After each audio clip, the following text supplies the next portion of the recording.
So day 4, all about the location. What do we look for in a location? Now, we spoke about the price point and we need to understand the yield that we can get for that type of property that we've created in our own strategy in this particular location, okay? So, what things do we need to think about? We've hopefully shortlisted locations. There might be 10 or 12 or 15 of these locations reasonably shortlisted, because remember there's like 12,000 suburbs and cities around the country, so there's a lot to be able to shortlist. So shortlisting 10 or 20 is absolutely fine, and then we're going to trim it in some more once I give you some data points that we need to be researching. So what do we look at? And look, they're in no particular order. We need to look at things like owner-occupiers versus renters in the area. What's the percentage? Because I want to buy, as an investor, I want to buy in and amongst the owner-occs. Okay, they look after the lawns. It's a nice street usually. Everything's all in pristine condition, generally speaking. Okay, I want to be in amongst that. I'm not going to have oversupply of investors buying and selling out of the area, always for lease signs, etc., etc. I want to look at the vacancy rates. I want to see that I've got a vacancy rate maximum 2%. Okay, I don't want to go too much higher than that at all.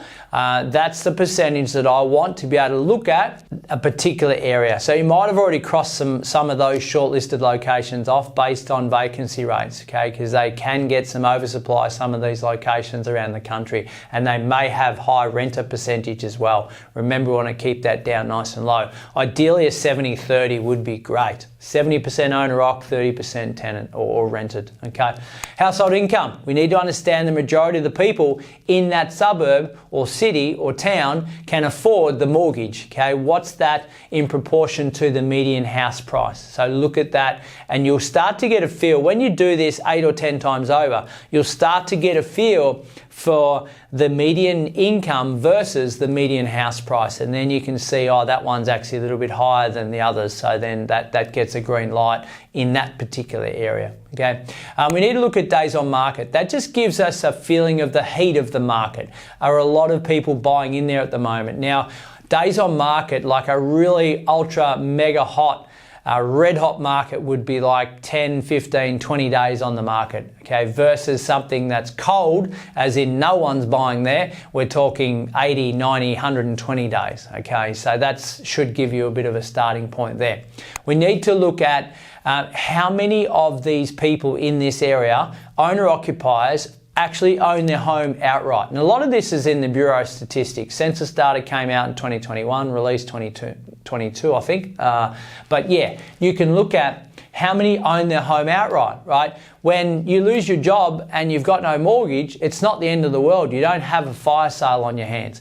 Whereas if there's a really low percentage of owner-occs owning their home outright, there's a lot more that have a mortgage that may come under stress in downturns, in times of high unemployment, in times of them particularly losing their job because they're working in a particular industry, etc. Okay.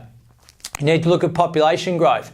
Now, a lot of analysts put population growth at the top of the, I suppose, list in terms of let's go to where the population's moving to. It's not a sure way of making money, because as population moves there, so does everyone wanting to make a quick dollar off them, right? So understand the supply versus demand, okay? Population growth is a good thing, but make sure it's in check with the demand and the supply uptake of properties coming onto the market, okay? So you can do a pretty cool thing on realestate.com. You can go and search your criteria and you can see how many listings there are, how many are for sale at any one time.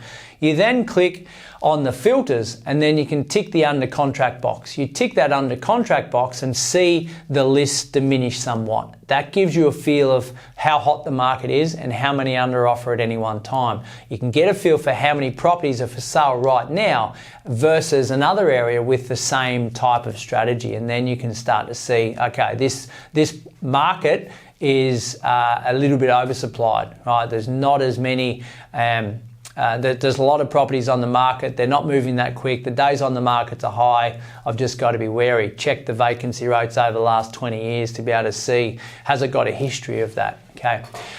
Things like infrastructure and economy. What's happening? Are there diverse industries in the location? Can I get a job basically doing anything when I live there, or is it a one-horse town? Okay. Is it just a single economy town? That's volatile.